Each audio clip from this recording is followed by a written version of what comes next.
मैं डॉक्टर खेमचंद महावर, सह आचार्य राजनीति विज्ञान, राजकीय महाविद्यालय बहरोड़।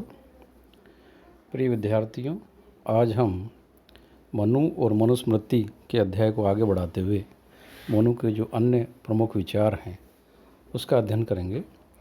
इस प्रक्रम में आज हम राज्य की प्रकृति यानी कि मनु के अनुसार राज्य की प्रकृति क्या है, या दूसरे शब्दों में कहें तो राज्य का सप्तांग सिद्धांत क्या है, मनु ने राज्य के 7 अंग क्या बताए हैं, या इसको और घुमा फिरा के कहें कि मनु ने राज्य का सावयव सिद्धांत किस रूप से दिया है। तो विद्यार्थी इसमें कंफ्यूज ना हो कि परीक्षाओं में अक्सर पूछ लिया जाता है कि मनु के अनुसार राज्य की प्रकृति बताइए। तो राज्य की 7 प्रकृतियों को आपको चर्चा करनी है। दूसरे प्रकार से इस प्रकार से हो सकता है कि मनु के अनुसार सप्तांग सिद्धांत बताइए, तो वही राज्य की 7 प्रकृतियां बतानी है। तीसरा यही सवाल इस प्रकार से हो सकता है कि मनु के अनुसार सावयव सिद्धांत का प्रतिपादन कीजिए, या मनु के सावयव सिद्धांत को समझाइए, राज्य के सावयव सिद्धांत को समझाइए। तो उस रूप में भी आपको ये 7 अंग जो है राज्य के, उन्हीं को बताना है। तो इस प्रक्रम में हम शुरू करते हैं कि मनु ने राज्य को समझाने के लिए,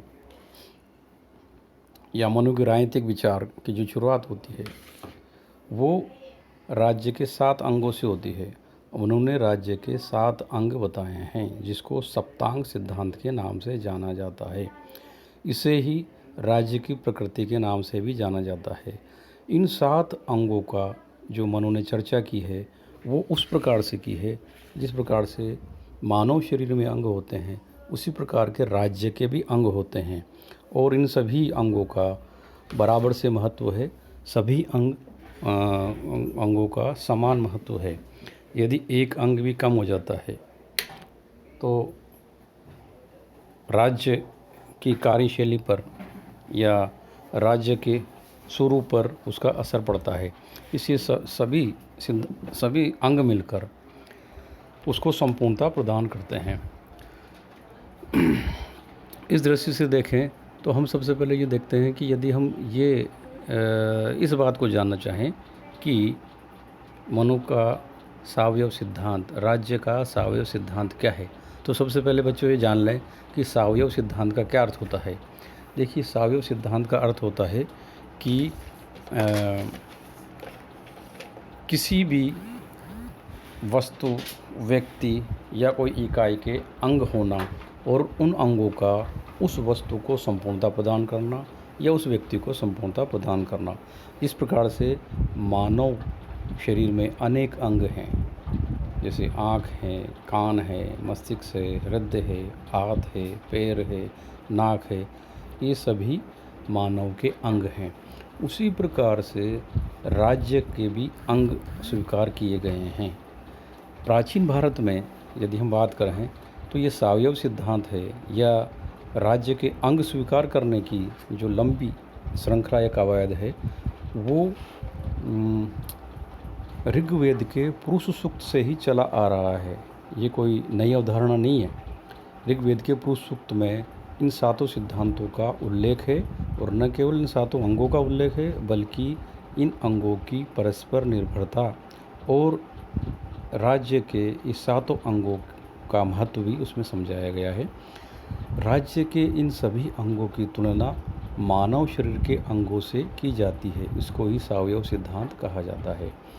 तो प्राचीन भारत में यदि हम ये चर्चा करें कि इसके समर्थक कौन रहे हैं, तो मनु ने मनुस्मृति में इन सप्तांग सिद्धांत की चर्चा की है। कौटिल्य ने अपने अर्थशास्त्र में सप्तांग सिद्धांत की चर्चा की है। भीष्म ने जो महाभारत का शांति पर्व है उसमें इसकी चर्चा की है, और कामंदक जो एक और भारतीय प्राचीन विचारक रहे हैं, उन्होंने कामंदक नीतिसार में इसकी चर्चा की है। यद्यपि इस सावयव सिद्धांत पर जो स्पष्ट रूप से थ्योरी लिखी गई है या स्पष्ट रूप से इसका प्रतिपादन किया गया है वो वेस्टर्न थॉट में भली भांति मिलता है। जैसे कि हम पहले ही कह चुके हैं कि प्राचीन भारतीय चिंतन का जो राजनीतिक शास्त्र है, राजनीतिक इतिहास है, उसमें राजनीतिक विज्ञान की संकल्पनाओं को हमें खोजना पड़ता है, ढूंढना पड़ता है, वो मिलती नहीं है। वो माइथोलॉजी में है या किसी आदर्शपरक या धर्म के अंतर्गत वो अंतर्निहित मानी जाती है। इसलिए उनको उस रूप में स्पष्ट रूप से हम नहीं समझ सकते या समझा पाते जिस रूप में वेस्टर्न पॉलिटिकल थिंकर ने उन पर थ्योरी दी है। पाश्चात्य जगत में यदि हम बात करें तो प्लेटो, अरस्तु से लेकर ही अरस्तु, प्लेटो, सिसरो, हालांकि हॉब्स ने तो जो लेवियाथन लिखा था वो एक विशाल और दीप्तकाय मानव के ऊपर लिखा था। उसी प्रकार से ब्लंट शैली जो बहुत बड़े विद्वान रहे हैं, इन्होंने इसकी आधिकारिक व्याख्या की है, किसकी? राज्य के सावयव स्वरूप की। हर्बर्ट स्पेंसर ने भी इसको और अधिक रूप से स्पष्ट किया है। इस प्रकार से राज्य का सावयव सिद्धांत प्राचीन भारतीय चिंतन में और पाश्चात्य जगत में पहले से ही विद्यमान था।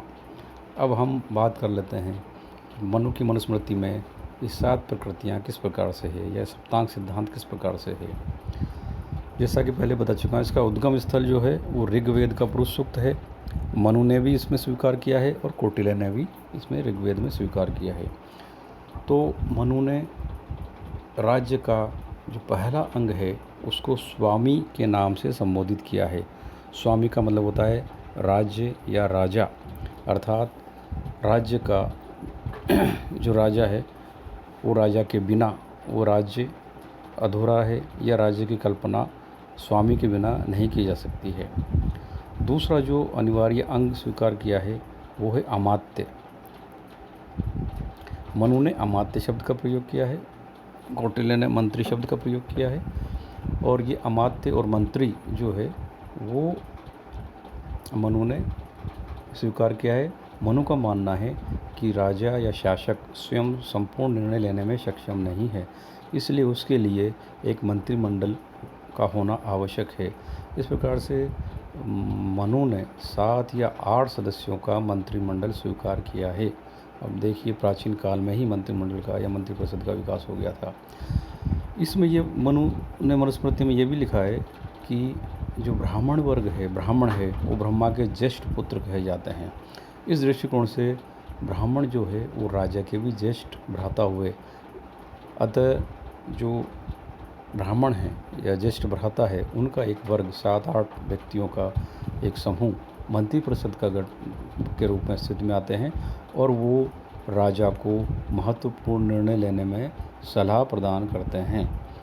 तो इस प्रकार से मनुस्मृति में मंत्री या अमात्यों की व्यवस्था की गई है। तीसरा जो अंग है राज्य का वो पूर्व, या जिसको सरल भाषा में आप किला कह सकते हो या परकोटा कह सकते हो। मनु का जो पूर्व का जो अर्थ है या किला परकोटा का अर्थ है वो यही है कि राज्य में राजा की सुरक्षा के लिए, सेना की सुरक्षा के लिए या उसकी जनता की सुरक्षा के लिए इस प्रकार का निर्माण किया जाना चाहिए। तो अनेक प्रकार के दुर्ग, जैसे धनवन दुर्ग है जंगल का, मही दुर्ग है ज़मीन पे जो दुर्ग होता है, जल दुर्ग है पानी में जो किला ये बनाया जाता है वो जल दुर्ग, वृक्ष दुर्ग, पेड़ों की आट में या घने पेड़ों के अंदर भी किला या परकोटा होना चाहिए। मनुष्य दुर्ग और गिरी दुर्ग, पहाड़ों के ऊपर भी आपने देखे होंगे कि राजा महाराजाओं के अनेक महल या दुर्ग या किले बने हुए हैं। जैसे कि आप अजमेर का किला देख लीजिए, आमेर का किला देख लीजिए। अनेक जनपदों में या अनेक राज्यों में इस प्रकार के दुर्गों की व्यवस्था की जाती है कि जिससे राजा को बचाया जा सके, सेना या प्रजा को बचाया जा सके। मनु ने इसका चौथा अंग जो है वो जनपद स्वीकार किया है। जनपद यानी कि राज्य, यानी कि राष्ट्र, यानी कि मनु ने राष्ट्र शब्द का प्रयोग किया है, जिसका अभिप्राय ये है कि उस राष्ट्र के भूभाग में जनता निवास करती है, अर्थात किसी भूभाग में जनता का रहना, उसे मनु ने राष्ट्र कहा है। तो यह एक अंग राष्ट्र का होना भी अनिवार्य है। सप्तांग सिद्धांत का 5वां अंग कोश है। मनु ने अपेक्षा की है कि राजा को अपने राज्य में पर्याप्त कोष का रखना अनिवार्य है, ताकि वो अपने राज्य की सुरक्षा का या राज्य के विकास का ध्यान रख सके। और जो सुपात्र हैं उनमें वो पारितोषित कर सके, उनको इनाम दे सके।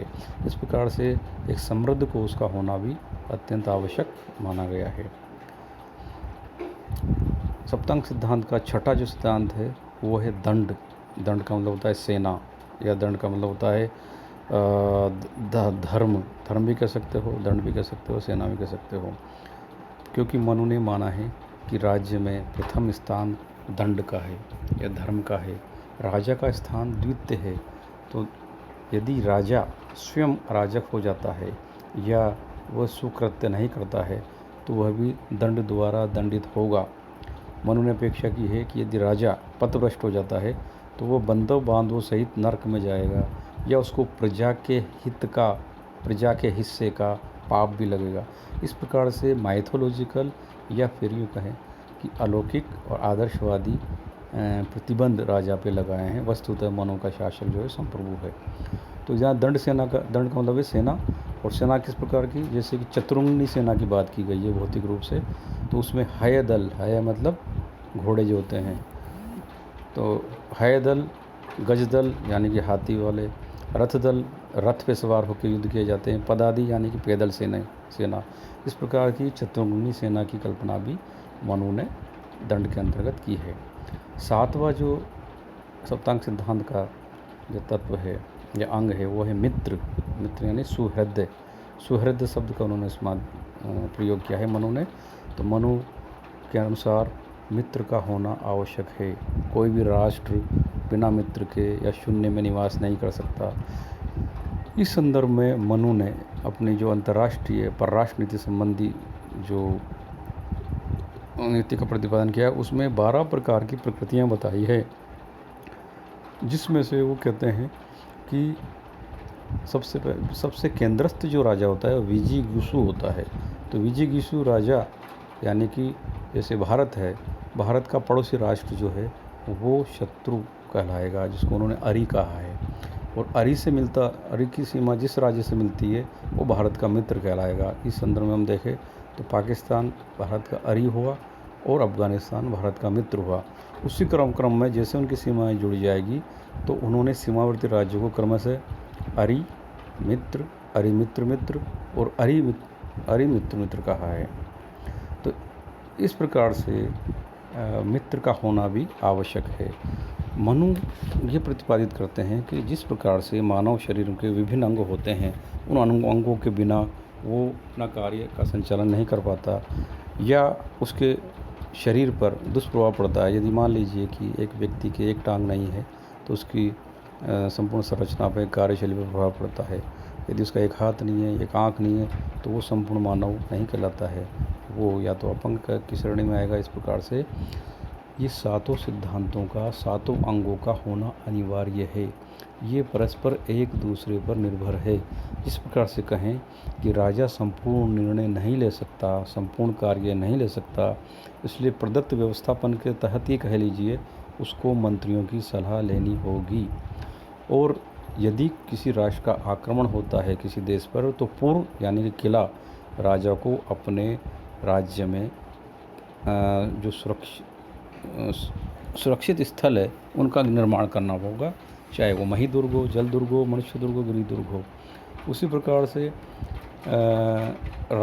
राज्य में प्रजा का होना भी बहुत आवश्यक है, यानी कि उसका निश्चित भूभाग हो जिसमें प्रजा रहती हो। बिना प्रजा के राजा नहीं हो सकता। कोष, तो बिना धन, बिना कोष, बिना राशि के कोई भी राज्य विकास नहीं कर सकता। इसलिए राज्य के लिए कोष का आवश्यक है। राज्य को सुरक्षा प्रदान करने के लिए सेना की भी आवश्यकता होती है। कई अवसरों पर जब कोई भी राजा भारी मुसीबत में पड़ जाता है तो उस स्थिति में उसको मित्र की भी आवश्यकता होती है। इसलिए स्वामी, मंत्री, पूर्व, जनपद, कोष, दंड, मित्र, ये सभी परस्पर जुड़े हुए हैं।